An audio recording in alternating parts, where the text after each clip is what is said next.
तो यहाँ देखिएगा, जैसा हम लोग MS एक्सेल में अभी MS एक्सेल ओपन कैसे करेंगे इस प्रोसेस को देख लेते हैं ना। तो MS एक्सेल को ओपन करके फिर से एक बार प्रोसेस देखते हैं। विंडोज E+R करेंगे, यहाँ पर एक्सेल टाइप करेंगे और फिर इस जगह से ओके। जब MS एक्सेल ओपन होगा तो हमारे सामने कुछ पॉइंट्स हैं, जैसे कि MS वर्ड में भी इस पॉइंट्स को हम लोग पढ़े थे। स्टार्टिंग में टाइटल टूलबार क्या होता है ना। इसके अलावा पढ़ेंगे प्रॉपर्टी टूलबार क्या है। तो यहाँ भी आपका जो कुछ ऐसे पॉइंट्स हैं जो MS वर्ड से मिलता जुलता है, जैसे टाइटल टूलबार, मेनू टूलबार, है ना, प्रॉपर्टी टूलबार।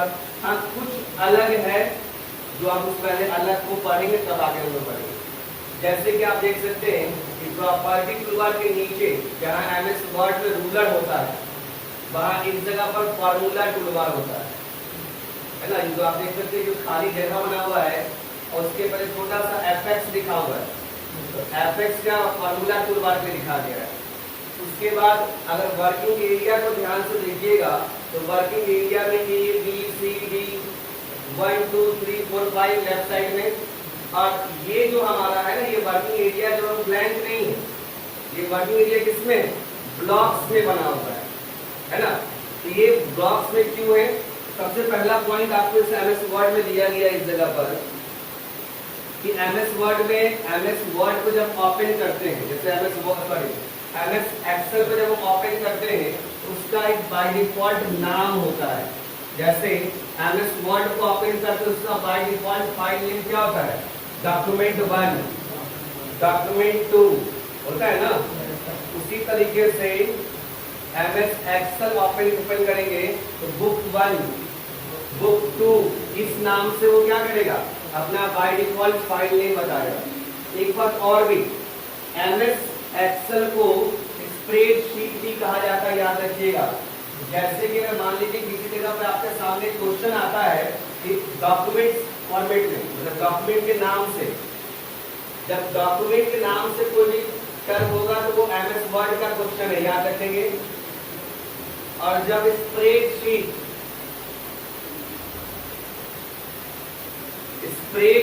के नाम से होगा तो वो MS एक्सेल का क्वेश्चन होता है, या MS एक्सेल से रिलेटेड होगा वो, क्योंकि एक्सेल को ही हम लोग स्प्रेडशीट भी कहते हैं। ठीक है। अगर दूसरा पॉइंट देखें तो कहा गया कि by default 3 sheets included in one spreadsheet और MS Excel file in and it's placed in one sheet 1, sheet 2, sheet 3। जैसे कि अगर हम किसी भी एप्लीकेशन को ओपन करते हैं तो हमें वर्किंग एरिया मिलता है काम करने के लिए। ठीक है, जैसे वर्ड ओपन किए तो वर्ड पे वर्किंग एरिया मिला, तो उसी तरीके से जब एक्सेल ओपन करेंगे तो एक्सेल पे भी वर्किंग एरिया मिलेगा। और ये वर्किंग एरिया बाय डिफॉल्ट 3 होता है। MS वर्ड में बाय डिफॉल्ट 1 पेज मिलता है काम करने के लिए, एक्सेल में 3 शीट मिलता है काम करने के लिए। क्योंकि MS एक्सेल के वर्किंग एरिया को हम शीट 1, शीट 2 और शीट 3 के नाम से जानते हैं। जैसे कि आप यहाँ देखिएगा, एक्सेल ओपन किए, यहाँ पर है ना शीट 1, शीट 2 और शीट 3। क्लियर।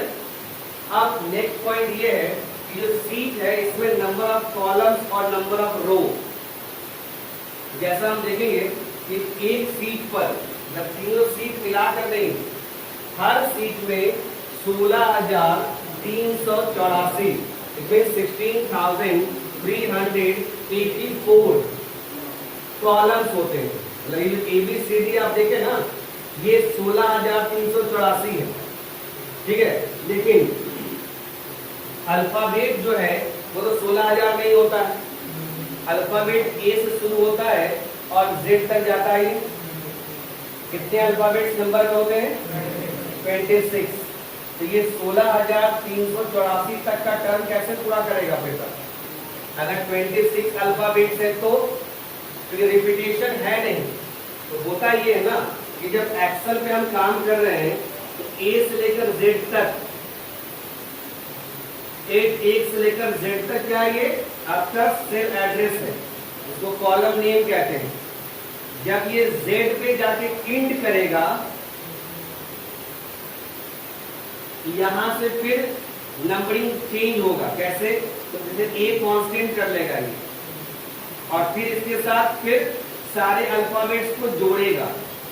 फिर जब जेड तक चला जाएगा तो फिर बी कांस्टेंट कर लेगा और फिर सारे अल्फाबेट्स जोड़ेगा। इस तरीके से 16,384 के कॉलम्स को कंप्लीट करेगा।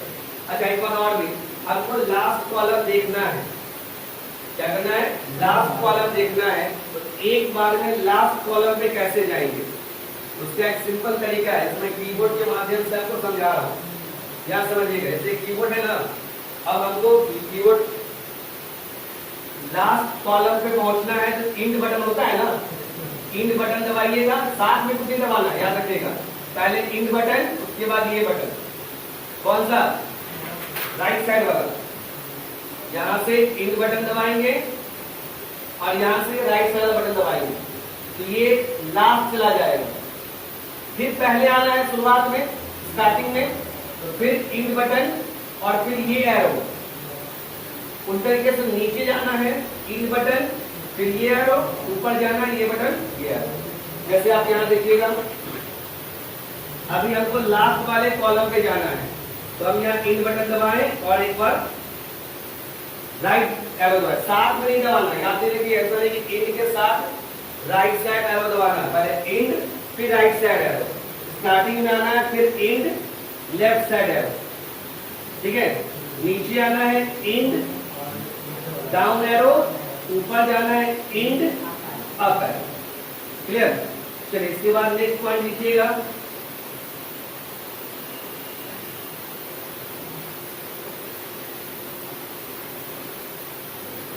नेक्स्ट पॉइंट पे है कि नंबर ऑफ कॉलम्स कितने, नंबर ऑफ रो कितने होते हैं। जैसे 16,384 अगर कॉलम है एक सीट पर, तो 10,48,576, 10,48,576 रो included in one spreadsheet, included in one spreadsheet।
लिखिए, जैसे कि एमएस एक्सेल में कहा गया कि 16,384 कॉलम है ना, उस तरीके से नंबर ऑफ रो जो है वो 1 2 3 4 5 में शो करता है, और नंबर ऑफ कॉलम जो किसमें शो करता है, अल्फाबेटिक ABCD ऑर्डर में। ठीक है, तो अगर यहाँ बात करें वर्किंग एरिया के तौर पे, फॉर एग्जांपल में ये एक्सेल का फाइल है हमारा, और इस जगह पर ये जो नंबरिंग है आप देख सकते हैं लेफ्ट साइड में, ये 1 2 3 4 5 में है, और ऐसा नहीं कि ये 14 है या 20 है या 80 है, ये टोटल जो है वो 10,48,576 है। अब इसको देखने के लिए वन टाइम मैंने अभी बता कि इंड बटन प्रेस करेंगे और फिर यहाँ पर हम डाउन एरो प्रेस करेंगे। जैसे इंड बटन दबाकर डाउन एरो प्रेस करेंगे हम डायरेक्टली लास्ट वाले रो पे आ जाएंगे, ठीक है। और अगर हम इंड प्रेस करके एफ एरो ओपन करेंगे, क्लिक करेंगे, तो सबसे पहले वाले रो पे चले आएंगे, ठीक है। अब एक चीज समझिएगा, ये जो एरिया बन रहा है कॉलम और रो लाइन क्रॉस कर रहा है, स्पेस जनरेट कर रहा है ना, उस स्पेस को बोलते हैं सेल। तो जो स्पेस बन रहा है वो क्या कहलाएगा? सेल कहलाएगा। और उसमें लिखा हुआ मैटर, चाहे जो कुछ भी हम लिखते हैं, अल्फाबेटिक लिखे या नंबर लिखे, उस वैल्यू को बोलते हैं सेल एड्रेस। क्या बोलते हैं? Cell address. और सेल एड्रेस का फॉर्मूला होता है column name with row number. जैसे फॉर एग्जांपल में अभी आप क्लासरूम में अपने अपने जगह पे बैठे हुए हैं, हमको आपके नाम से नहीं आपको कॉल करना है या आइडेंटिफाई करना है, हमको आपके सीट पोजीशन से आइडेंटिफाई करना है। तो फॉर एग्जांपल मुझे राहुल को कॉल करना अगर है तो हम बोलेंगे third bench second student from right side my direction. ये हो गया इसका आइडेंटिफिकेशन एड्रेस। नाम नहीं मुझे पता, मैंने third bench first second third, second student from right side my direction, मेरे तरफ से। तो राइट साइड ये हो गया मेरे तरफ से, हुआ ना। तो ये इंडिकेट हो गया इनके बारे में कहा जा रहा है, इंडिकेट हो गया ना। अगर हम ये कहते from fourth batch, bench number 4, student number 2 from left side in my direction, तो बिट्टू के बारे में हो गया से 1 2 3 4 और लेफ्ट इधर से चलेंगे। फिर बिट्टू के बारे में हो गया, इधर से चलते थर्ड स्टूडेंट बोलते हैं उसको। तो बिट्टू का पोजीशन क्या हो गया? सेटिंग पोजीशन हो गया। उसी तरीके से एमएस एक्सेल में अगर हमको सेल का वैल्यू लेना होता है तो हम उसके लिए सेल एड्रेस यूज करते हैं। और सेल एड्रेस का फॉर्मूला क्या होता है? तो यहां से लिखिएगा, 5 नंबर पॉइंट में वही आपको समझाया गया है कि सेल एड्रेस किसे कहते हैं। सेल एड्रेस का मतलब है position of contents in MS Excel, या position of number, position of alphabet, position of symbol in MS Excel. Excel में कौन सा मैटर कहां लिखा हुआ है उसके पोजीशन को समझने के लिए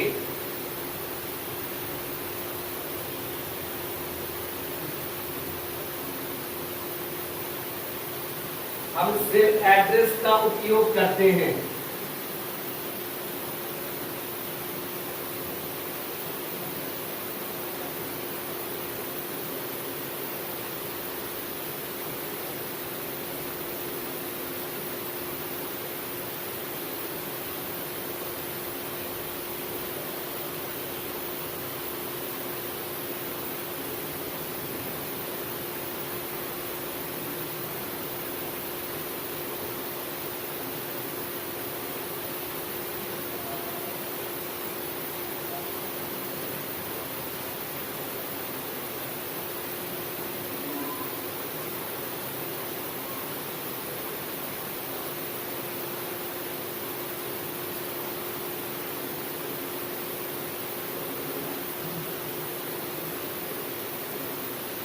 जैसे किस जगह लिखा गया है, the working area of Excel expressed in cell. Working area जो है एक्सेल का जिसमें हम लिखते हैं उसको क्या बोलते हैं? सेल बोलते हैं। और उस वैल्यू के पोजीशन को जानने के लिए जो लिखा हुआ मैटर है उसके पोजीशन को जानने के लिए सेल एड्रेस टर्म यूज करते हैं। सेल एड्रेस का मतलब हो गया column name with row number. For example में अगर यहाँ समझना हो समझिए, यहाँ से इस जगह से जैसे हम यहाँ पर एक नंबर टाइप कर दिए 89। अब इस 89 का हमको सेल एड्रेस जानना है। तो 89 का सेल एड्रेस जानने के लिए 89 किस कॉलम में लिखा हुआ है? 89 कॉलम नेम क्या है? ई। और रो नंबर कौन सा है? कौन सा रो में लिखा हुआ है? E4 है। हाँ 4। तो 89 का सेल एड्रेस क्या हो गया? E4। चलिए इस जगह पर देखिए हम लोग, अगर हम इस जगह पर लिख दिए 65, तो 65 का सेल एड्रेस क्या हो जाएगा? G6 यही सेल एड्रेस होता है। जैसे फॉर एग्जांपल में इस जगह पर लिख दिए हम मार्क्स,